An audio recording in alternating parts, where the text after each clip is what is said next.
코로나 시대를 우리는 거쳤습니다. 코로나 시대를 거치면서 한국 교회 안에 여러 다양한 통계 수치가 발표되었습니다. 그 중에 가장 충격적인 것은 한국의 교회가 2만 교회 이상 사라졌다. 그렇게 통계 자료를 아마 보신 분 아실 겁니다. 이후로 계속해서 한국 교회에 대한 최근 자료들을 보면 긍정적이고 좀 바람직하고 기대할 만한 그런 내용들은 잘 보이지 않아요. 오히려 정반대로 교회마다 주일학교가 적어지거나 아예 없는 교회가 갈수록 급증해 가고 있고 교회가 노령화 되어져 가서 향후 교회가 어떻게 유지되어질까에 대한 미래가 암울한 상황 속에 있는 것이 실제 한국 교회의 지금의 현 주소입니다. 뿐만 아니라 코로나 시대 이후로 교회를 떠났던 성도들이 교회로 돌아오지 않는 거예요. 그래서 가나안 성도가 약 한 200만 명 정도 있다, 그렇게 얘기를 합니다. 이전에 교회를 출석을 하고 같이 예배드리고 성도 안에, 교회 안에 믿음의 삶이 참 즐겁고 행복했던 그때를 기억하고 돌아와야 되는데 교회를 돌아오지 않는 거예요. 그래서 교회를 안 가는 성도, 그래서 가나안 성도, 그분들이 200만 명이 넘는다는 통계가 있습니다. 이런 때에 한국 교회를 비롯한 우리 교회도 마찬가지고 하나님 앞에서 교회의 부흥, 교회의 성숙, 성장을 위해서 우리가 봐야 될 성경이 있다면 아마도 고린도 전후서가 아니겠는가 싶어요. 그래서 하나님께서 고린도 교회를 하나님의 말씀으로 새롭게 만드셨던 그 하나님의 말씀 앞에서 오늘 나에게 주시고 우리 교회에게 주시는 하나님의 말씀이 뭔지를 확인하는 시간이 되었으면 좋겠습니다. 고린도 교회의 설립 배경을 먼저 보면 고린도 교회는 사도 바울이 개척한 교회죠. 사도행전 17, 18장에 보면 사도 바울은 데살로니가에서 복음을 왕성하게 전했습니다. 그가 복음을 힘있게 전했을 때 많은 복음의 열매가 맺히는 것을 보고 특히 유대교에 심취해 있었던 많은 유대주의자들은 사도 바울을 없애려고 했습니다. 눈에 가시와 같은 존재였기 때문에 사도 바울을 죽이려고 위협했을 때 사도 바울이 그 데살로니가에서 도망을 가서 간 곳이 어디냐면 고린도 지역입니다. 때문에 고린도 지역은 사도 바울이 처음부터 가려고 했던 지역이 아니고 떠밀려서 어쩔 수 없이 가야만 했던 곳이 고린도 지역이죠.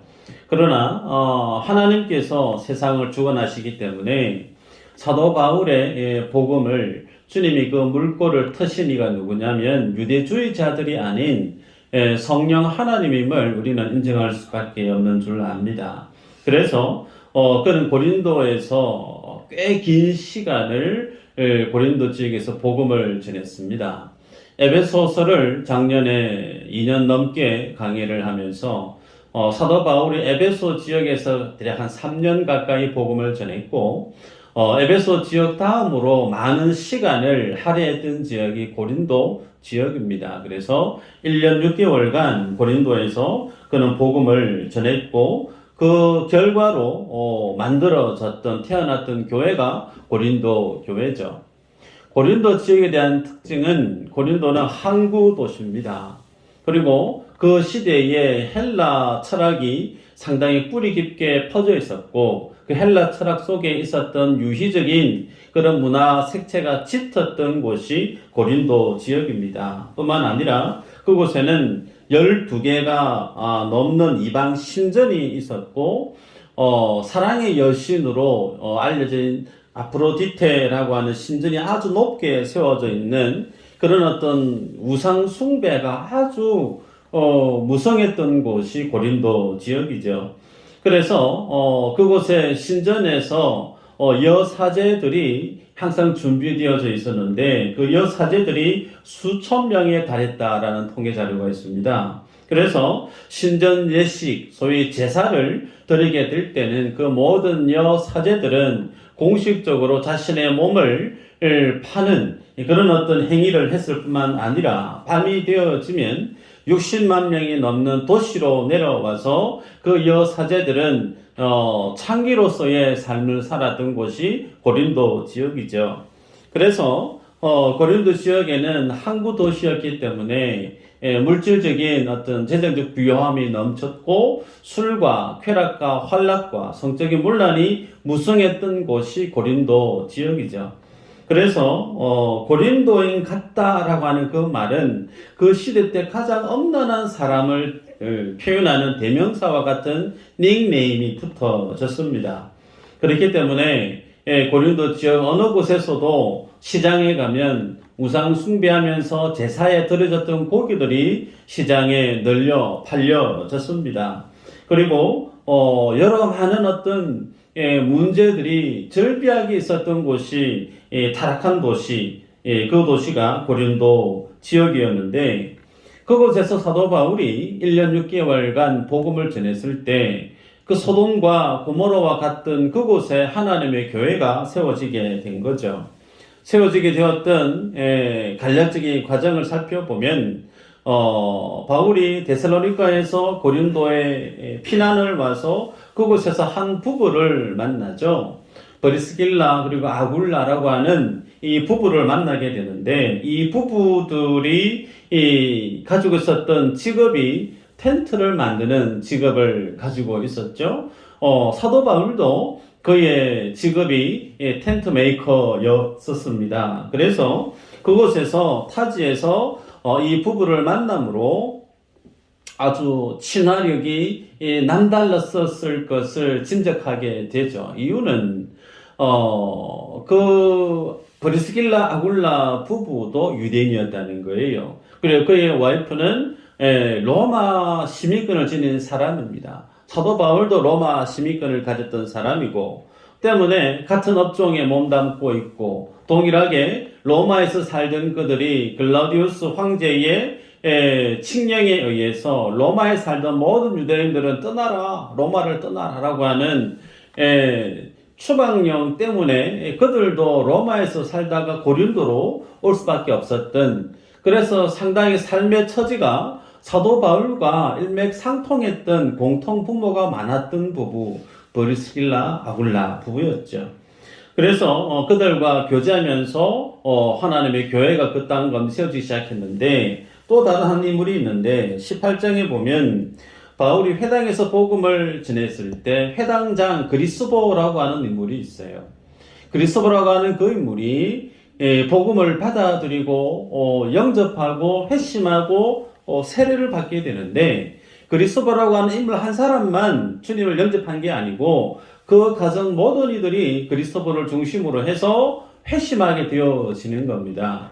그래서 회당 중심으로 유대인들이 모여서 정치적이고 종교적인 그 모든 안건들을 처리했던 그 중심에 있는 인물이 회심하게 되어지니까 유대인들이 가만히 보고 있을 수가 없는 거예요. 그래서 사도 바울을 고소하게 되었습니다. 아가야 총독 갈리오에게 이제 소송을 거는데 갈리오 총독이 소문을 듣고 내용을 알아보니 다른 이유 때문이 아니고 유대인들의 종교적인 문제 때문에 고소 고발이 되어진 사건이기 때문에 갈리오 총독이 기각을 해버리는 거죠. 그래서 기각을 해버리니 사도 바울에 대해서 응분의 대가를 지불하려고 했던 유대 주의자들이 화가 나는 겁니다. 그래서 그리스도가 회당장이었는데 그 다음 차기 회당장이 누구였냐면 소스데네라고 하는 인물이죠. 그래서 사도 바울을 가장 앞장서서 사도 바울을 위협하고 그 소송권에 가장 앞장서서 추진했던 인물이 누구냐면 소스데네라고 하는 사람입니다. 그런데 유대인들이 자신들의 고발 고소 사건이 기각되어짐으로 인해서 화가 나서 누구를 분표를 삼았느냐면 다음 차기 회당장이 될 소스데네를 그냥 두드려 팬 거예요. 그냥 사람, 비 오는 날, 먼지 나듯이 그렇게 사람을 팬 거죠. 그런데, 그렇게 몰매를 맞고 사경을 헤매는 그를 성경에는 나타나 있지 않지만 사도 바울이 그 소수된의 그 인물을 많이 케어했던 것으로 짐작이 됩니다. 그래서 우리가 읽었던 1장 1절에 보면 하나님의 뜻을 따라 그리스도 예수의 사도로 부르심을 받은 바울과 형제 소소대네는 그렇게 소개하고 있죠. 예. 자신을 고발하고 고소하는 일에 가장 앞장섰던 인물을 사도 바울은 고린도 교회에 편지를 쓰면서 형제라고 기록하고 있습니다. 자, 그러면서 고린도 교회가 세워지고 난 이후에 바울은 사역지를 에베소 지역으로 옮기게 되죠. 에베소 지역에서 열심히 3년간 목회를 하고 있는 중에 고린도 교회에서 안타까운 소식들이 바울에 전해진 거죠. 그래서 참다 못해서 사도 바울이 이제 편지를 쓰게 되어지는데 그 편지가 고린도 전후서라는 겁니다. 그런데 전해 오는 편지는 고린도 전후서 2통으로 되어 있는 것처럼 보이나 실제로는 사도 바울이 고린도에게 쓴 편지가 4편으로 그렇게 추정이 됩니다. 5장 9절에 보면 내가 너희에게 쓴 편지에 라고 하는 표현이 있어요. 그래서 고린도 전서를 쓰기 이전에 앞서 고린도 교회에게 쓴 편지가 있다는 거예요. 뿐만 아니라 고린도 전후서를 기록함과 동시에 바울이 고린도에 약 한 3번 이상 방문했던 그런 내용이 소개되죠. 그래서 생각해 보면 다른 교회보다 유독 많이 고린도 교회에 편지를 썼던 이유, 그리고 다른 지역보다 고린도 교회를 자주 방문했던 바울의 그 마음, 그 속에 우리가 짐작할 수 있는 내용, 상당히 사도 바울은 고린도 교회를 사랑했을 것이다. 그죠?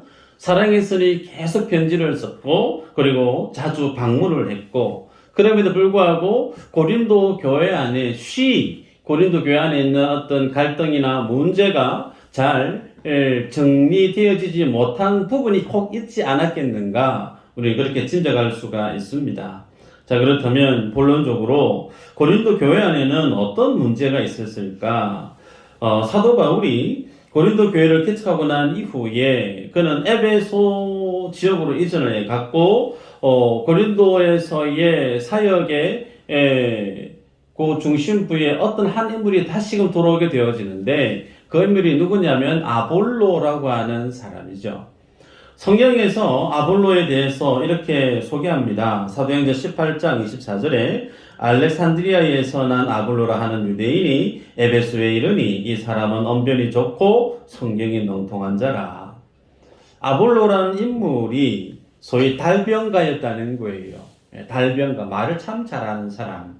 그리고 성경에 대해서 아주 깊이 있는 능통했던 이가 아볼로였다. 그렇게 성경은 그에 대해서 소개합니다. 때문에 우리가 짐작할 수 있는 것은 사도 바울이 고린도 지역에서 목회했던 그 빈자리, 그 공허함을 이 아볼로라고 하는 인물이 대체해서 상당히 많은 영향력을 끼쳤을 것을 좋게 짐작할 수가 있습니다.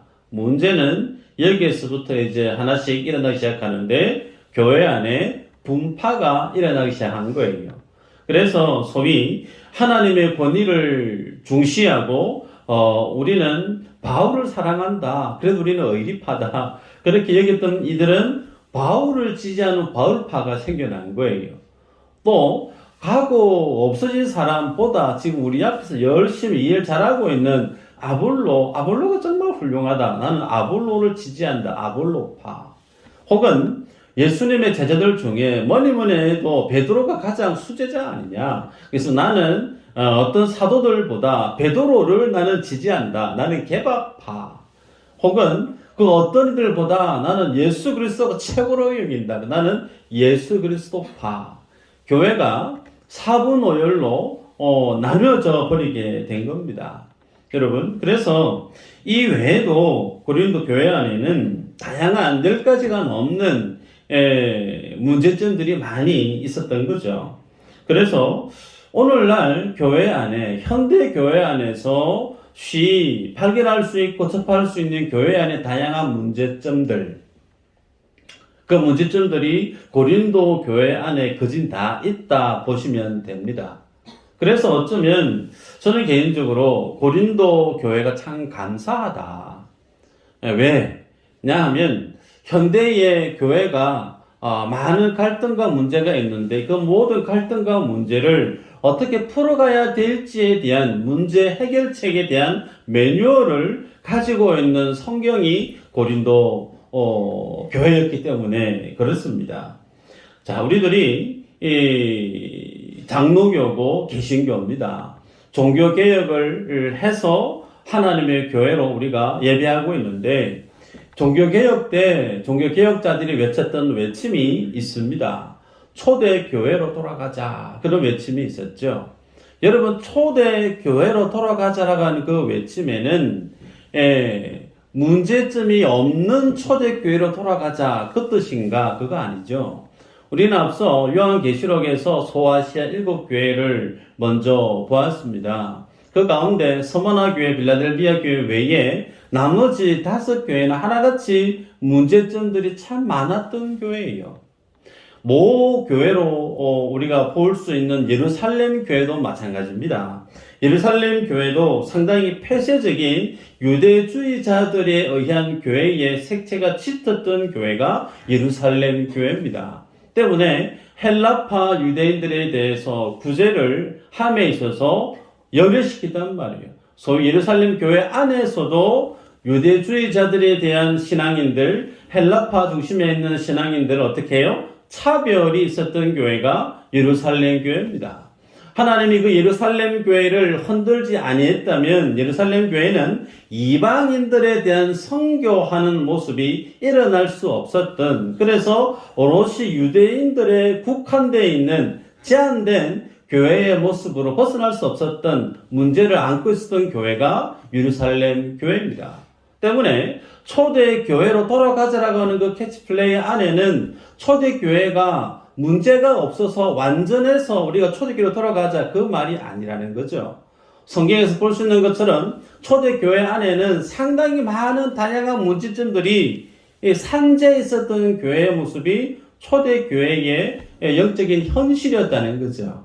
그러면 초대교회로 돌아가자라고 하는 그 말의 진의는 뭔가? 교회다움으로 돌아가자는 거예요.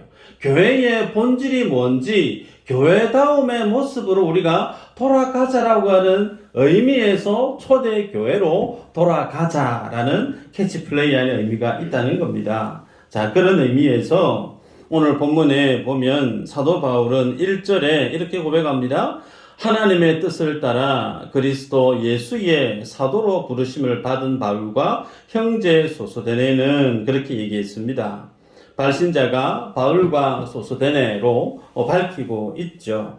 자, 편지의 첫 소개 글이죠. 첫 소개 글인데 편지를 써보신 분은 알 겁니다. 더더욱이 이 펜팔이든지 아니면 멀리 떨어져 있어서 지금은 카톡을 하고 SNS가 발달해서 좋지만 이전에는 다 편지로 엽서로 서신을 주고받았던 때가 있었습니다. 그때 다들 경험해 보셨을 거예요. 하얀 종이 위에 내 마음을 써내려가야 되는데 처음부터 그냥 막힘없이 쭉 잘 써내려가기가 쉽지가 않습니다. 그래서 제일 힘든 때가 어느 때냐면 가장 먼저 그 첫머리를 써내려갈 때죠. 그래서 영화나 드라마를 보다 보면 몇 글자 적다가 에이 하면서 구겨서 버리고 또 적다가, 그래서 가수 전윤용 씨가 노래를 불렀어요. 사랑은 뭐라고 적으라고요? 연필로. 많이 적어 보시는 것 같네요. 한 번에 볼펜으로 써내려가기 어려운 거죠. 그런 어떤 측면에서 오늘 읽었던 1절을 보면 사도 바울이 고린도 교회에 자신의 마음을, 안타까운 마음을 써가면서 기록하고 있는 1절이 가지고 있는 그 무게감이 적지 않다는 거죠. 1절을 다시 우리가 유심히 보면 하나님의 뜻을 따라 그리스도 예수의 사도로 부르심을 받은 바울, 그렇게 소개합니다. 고린도 교회가 누가 개척했다고요? 바울이 개척했어요. 그러면 바울이 고린도 교회에 나 바울은 해도 고린도 교회 성도들이 바울이 누군지를 모를까요? 다 알죠. 훤히 압니다. 바울이 개척한 교회인데. 그런데 나 바울은 그렇게 해도 될 말을 앞에 수식어 그거 참 깁니다. 하나님의 뜻을 따라 그리스도 예수의 사도로 부르심을 받은 바울. 여기에서 바울이 지금 강조하고 있는 내용이 뭐죠? 내가 사도인데 이 사도된 나를 사도되게 만든 이가 누구냐면 하나님의 뜻이 있었다는 거죠. 그리고 하나님의 뜻에 의해서 내가 자원함으로 사도가 된 게 아니고 하나님이 불렀다는 거예요. 그래서 자신의 사도권을 고린도 교회 성도들에게 아주 강하게 제시하고 있는 모습을 보게 됩니다. 이런 의도 이면에는 어떤 것을 우리가 알 수 있느냐면 고린도 교회가 사도 바울의 그 사도권에 대해서 신뢰하지 않거나 그 사도권에 대해서 무게감을 지니고 있지 않았기 때문에 의도적으로 사도 바울은 자신의 그 사도권을 지금 강조하고 있는 거죠. 이것을 어찌 보면 사도 바울 개인의 어떤 안녕을 위한 그런 어떤 의도가 아닌가 그리 볼 수도 있으나 그게 아니죠. 만약에 사도 바울의 그 사도권이 고린도 교회 성도들에 의해서 무시되어지거나 인정을 받지 않게 되어지면 그가 전했던 복음도 짝퉁이 될 여지가 많다는 거예요. 그가 생명 걸고 1년 6개월 심혈을 기울여서 하나님의 복음을 증거했던 그 복음 위에 고린도 교회가 세워져 있는데 그 교회의 존립 자체가 자신의 사도권과 결부되어져 있기 때문에 그 사도권을 무시하게 되어지고 인정하지 않게 되어지면 고린도 교회 자체가 흔들리게 되어지고 복음의 진리가 왜곡될 수 있는 여지가 많기 때문에 힘주어서 사도 바울은 자신이 그 사도권을 강조하고 있는 겁니다. 그러기에 여러분, 하나님의 몸된 교회가 건강한 교회로 성경적인 교회로 나가기 위해서 사도 바울이 고린도 교회에게 제시하고 있는 영적인 우선순위의 그 가치의 첫 번째가 뭐냐면 하나님의 권위에 대한 부분을 강조하고 있음을 보게 됩니다.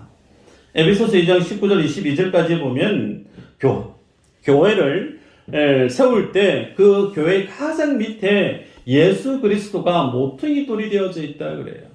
그 모퉁이 돌 위에 사도들과 선지자들의 그 터 위에 교회가 세움을 입었다 그렇게 얘기합니다.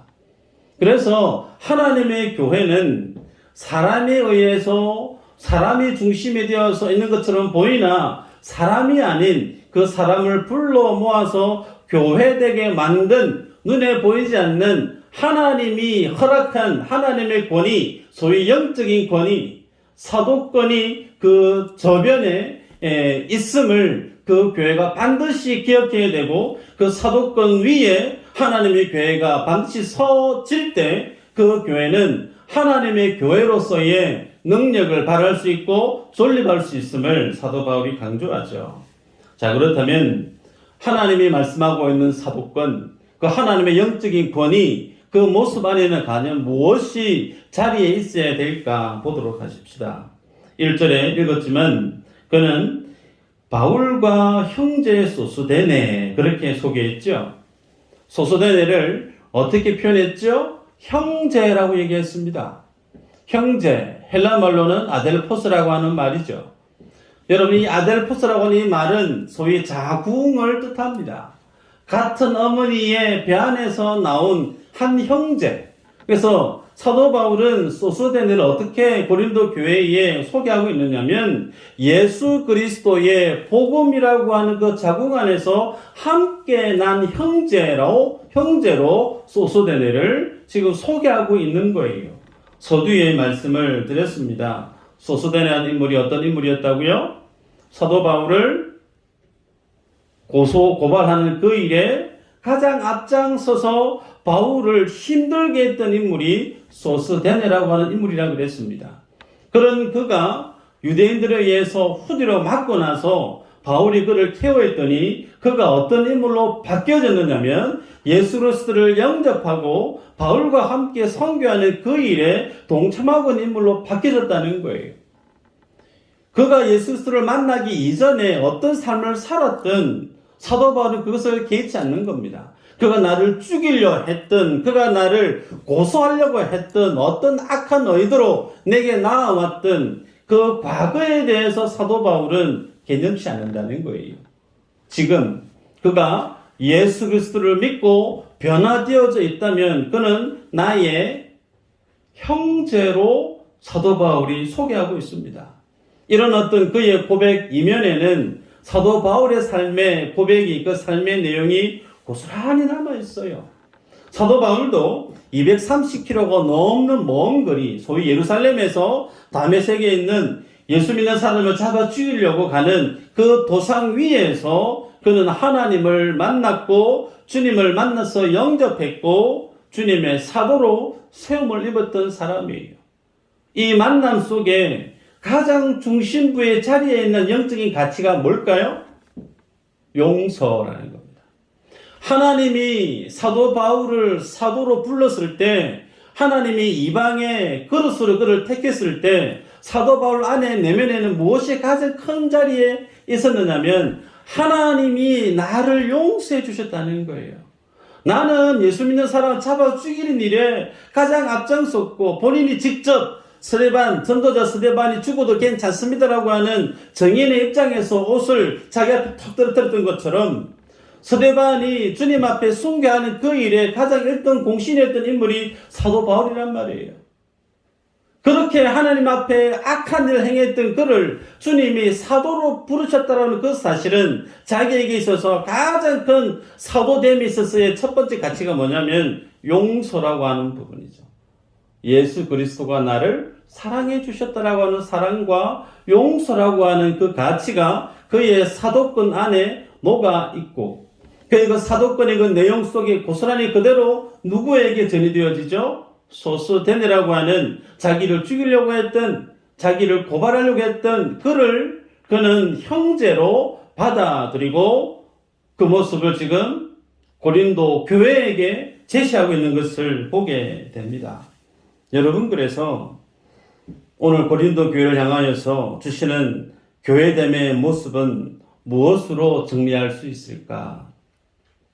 하나님의 교회는 하나의 교회인데 그 하나의 교회 안에는 사도권이라고 하는 영적인 권위가 제대로 서 있어야 된다는 거죠. 하나님의 영적인 권위가 제대로 서 있다라는 그 말 안에는 군림하는 사도권이 아니에요. 남 위에서 시키고 주목하고 강제로 뭔가를 요구하고 그런 어떤 군림하는 그런 어떤 사도권이 아니고 정반대로 사랑하고 용서함으로 하나님의 권위를 그 교회 위에 흘려보내는 사도 바울의 모습이 드러납니다. 근데 이 모습이 지금 누구에게 일어나기를 원하는 것처럼 제시하고 있느냐? 고린도 교회 안에 이 모습이 구현되어져 가야 됨을 바울이 강조하고 있는 거죠. 에베소서 4장 11절 12절에 이런 말씀이 있습니다. 그가 어떤 사람은 사도로, 어떤 사람은 선지자로, 어떤 사람은 복음 전하는 자로, 어떤 사람은 목사와 교사로 삼으셨으니 이는 성도를 온전하게 하여 봉사의 일을 하게 하며 그리스도의 몸을 세우려 하심이라. 그리스도의 몸을 세우게 하기 위해서 하나님이 하시는 일이 있어요. 일꾼들을 세웠다는 거예요. 사도로, 선지자로, 목사로, 교사로. 하나님이 하나님의 교회를 세워가시는 그 하나님 일하시는 모습은 오늘날도 동일합니다. 그래서 하나님이 교회를 목사를 통해서 세워갑니다. 하나님의 교회를 장로를 통해서 세워갑니다. 하나님의 교회를 권사와 집사와 직분자들을 통해서 하나님의 교회를 세워가세요. 그런데 그 모든 세움에 있어서의 마스터 키가 뭐냐면 내가 목사 되고 싶어서, 내가 장로 되고 싶어서, 내가 교회 권사 되고 싶어서, 내가 이 교회 목사고, 내가 이 교회 장로 권사 집사고, 그거 아니라는 거예요. 목사를 누가 세웠다고요? 하나님이. 장로와 집사와 모든 직분자들을 누가 세웠다고요? 하나님이. 그러면 여러분이 바라보셔야 할 대상이 뭔지를 정확하게 보셔야 됩니다. 교회는 목사를 바라보는 공동체인가? No. 교회는 장로를 바라보는 공동체인가? No. 교회는 교회 일 열심히 잘하는 많은 사람들, 그 사람을 주목하는 공동체인가? No. 누구를 바라봐야 되죠? 하나님. 우리들은 눈에 보이는 현상을 볼 수밖에 없죠. 그러나 우리는 세상과 다릅니다. 세상 사람들은 눈에 보이는 것으로 판단해요. 잘한다, 못한다, 훌륭하다, 덜 훌륭하다, 좋다, 나쁘다. 눈에 보이는 대로 판단해요. 그래서 판단하기가 쉽습니다. 그러나 교회는 눈에 보이는 것이 뭔지를 분별할 수 있어야 돼요. 목사를 보지 마세요. 목사를 세우신 분이 누구라고요? 하나님을 보셔야 됩니다.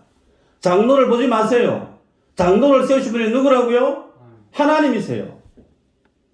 하나님이 그를 세워 쓰고 있다라고 할 때 우리가 그 사람의 행위를 두고 삶을 두고 쉽게 판단할 수 있느냐? 속으로는 판단할지 모르나 입 밖으로 내서는 안 된다는 거예요. 하나님을 두려워할 줄 아셔야 된다는 겁니다. 제가 신학교 다닐 때 일반 학교를 다니다가 신학교를 들어가서 예배를 드리는데 어느 목사님이 설교가 너무 저처럼 길게 해요. 마치고 나서 나와서 같이 공부하고 있는 동기 전도사님한테 야, 설교 너무 긴 거 아닌가? 제가 그렇게 한마디를 했어요. 그랬더니 제 귓전을 빵 때리는 한마디를 합니다. 그 전도사님이 나이가 어린데 형님 그 앞에 보이는 모습으로 판단해서는 안 됩니다. 그 단상에 서기 위해서 그 목사님이 기도한 시간을 형이 압니까?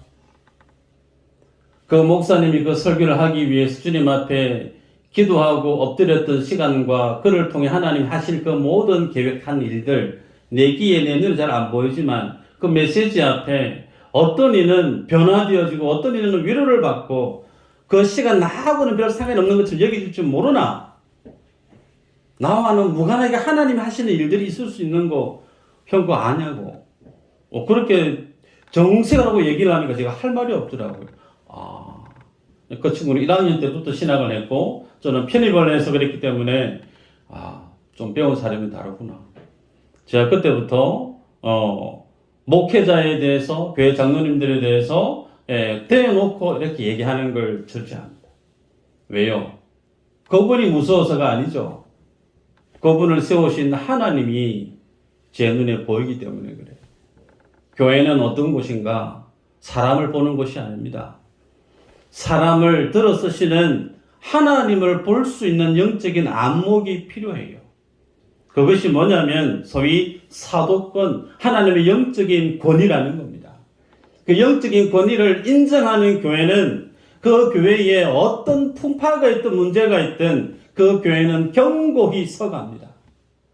교회 건물이 있지만 일반 건물도 마찬가지겠죠. 기둥답게 잘 세워가지 않고 다른 곳으로 그 건물을 세워가려고 하면 삼풍백화점처럼 무너지는 것은 시간 문제입니다. 그러나 건물이 아주 견고하게 서가려고 하면 가장 먼저 그 기둥이 든든해야 되죠. 하나님은 하나님의 교회를 세워갈 때 기둥같이 쓰는 하나님의 일꾼들을 들어서 하나님의 교회를 쓰십니다. 그러기에 우리들이 주님 앞에 가져야 될 영적인 안목, 하나님의 권위를 인정할 줄 아는 영적인 안목이 우리들 안에 있어야 될 줄 믿습니다. 오늘 말씀 속에 사도 바울은 그를 죽이려 했던 소스데네를 형제로 받아들이고 소개하고 있어요. 여러분에게 여쭤봅니다. 여러분이 많은 형제가 있으면서 같이 자라났다라고 하면 형들, 언니들, 형제지간에 한 번도 안 싸운 분들이 계실까요? 그러면 계시면 조용히 계시고 있으면서 다툼도 있고 갈등도 있고 주먹다짐은 아니어도 그런 어떤 소소한 갈등이 한 번쯤 있었을 겁니다. 그러나 그런 갈등이 있고 언쟁이 있어도 무엇을 넘지 않느냐면 아버지, 엄마라고 하는 울타리 속에 한 가족으로서의 사랑이라고 하는 그 선을 넘는 법이 없어요. 그걸 넘어버리게 되어지면 무엇을 넘어버리게 되어지느냐면 내 아버지와 내 어머니의 가슴에 대못을 받는 것과 동일하단 말이에요. 마찬가지입니다. 교회라고 하는 공동체 안에 우리는 하나님의 영적인 권위를 인정할 때 그 속에는 무엇이 반드시 자리해야 되느냐? 용서와 사랑이라는 부분이 있어야 되는 거예요. 그래서 미수제일교회 하면 이제 닉네임이 있어질 수밖에 없어요. 어제 전도를 갔는데 어느 분이 어느 교회예요? 묻길래 미수제일교회입니다. 그랬더니 저 있는 교회 아시더라고요. 그래서 이제 교회 오실라나? 기쁜 마음에 교회 오세요. 그랬는데 제가 말씀을 안 드릴게요. 그 교회 누구 있죠? 나 그 사람들 안 갑니다. 그런 얘기하는 거예요. 얼마나 제 마음이 철렁하던지요. 여러분, 우리에게는 닉네임이 내 의지와는 상관없이 내 행위와 내 삶을 통해서 다른 사람이, 세상이 나의 닉네임을 부여합니다. 고린도 교회는요, 가장 엄난한 사람들이라고 하는 그런 닉네임이 붙어 있었던 지역에 있는 교회였다고 그랬죠. 미수제일교회 성도라고 하면 나는 어떤 닉네임을 가져야 될까? 바라기는 사랑함이 두터운 교회, 잘잘못을 따지고 시시비비를 따지는 교회 말고 정말 허물도 있고 부족함도 있고 연약함도 있어도 가장 성경적으로 하나님의 사랑이 뜨거운 교회, 그 교회 참 사랑이 참 많은 교회인 것 같더라. 누구를 보니까 참 그런 것 같더라. 여러분, 미수제일 교회가 여러분의 신앙의 닉네임이 마치 그런 어떤 별명을 가지게 되어지면 얼마나 영광스러울까. 설교 준비하면서 기도했던 내용이에요. 저 여러분 모두가 주님이 기뻐하시는 교회의 모습으로 나아가기를 주 이름으로 축복합니다. 네. 기도합니다.